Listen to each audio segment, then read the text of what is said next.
Hey, what's up? If you've been poking around the feeds or queuing up raids, you probably felt that shift when the new free update landed.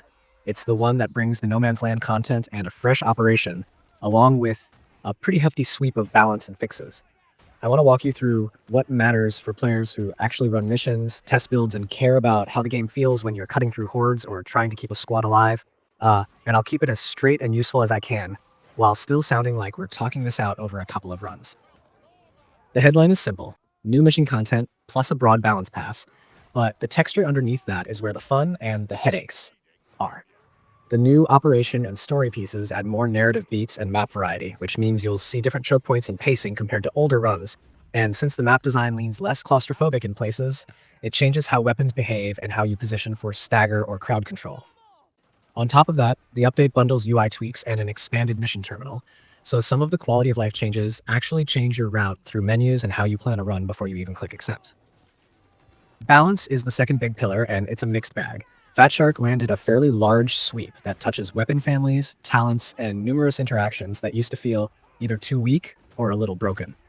Some weapon archetypes that have been underused got nudges that make them worth a look again, while a few staples were slimmed down so they don't trivialize encounters the same way. That means there's a short window right now where experimenting is rewarded. Try the weapons that you normally ignore because those subtle multipliers and talent fixes change the calculus on cleave, stagger, and single target damage. The patch notes list specifics for many weapon lines, so if you're the kind of player who loves fiddling with one stat until it sings, you've got homework. And honestly, that's one of the best parts. Watching something you thought was bad suddenly feel like a niche king. Aside from numbers, there are a stack of bug fixes and behavior corrections that make certain builds more reliable.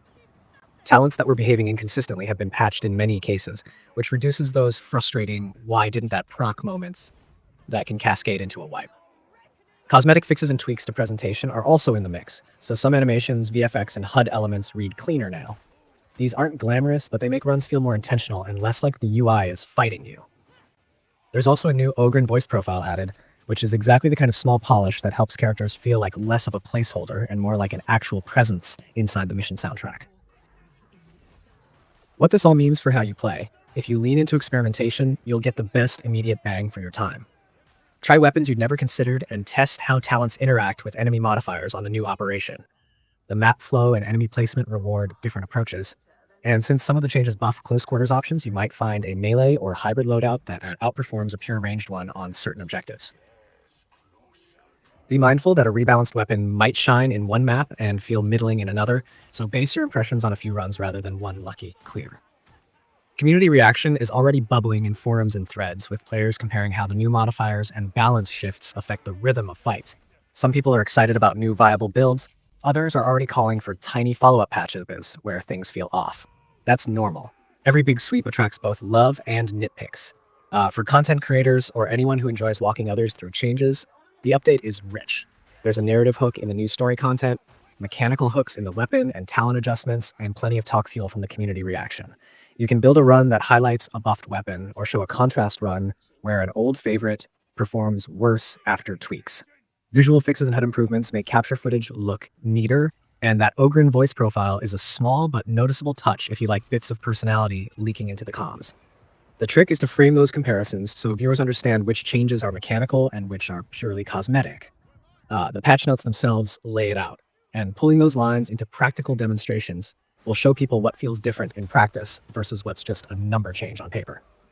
If you're someone who measures the game by how satisfying encounters feel, pay attention to enemy modifier adjustments in this patch because they subtly change pacing.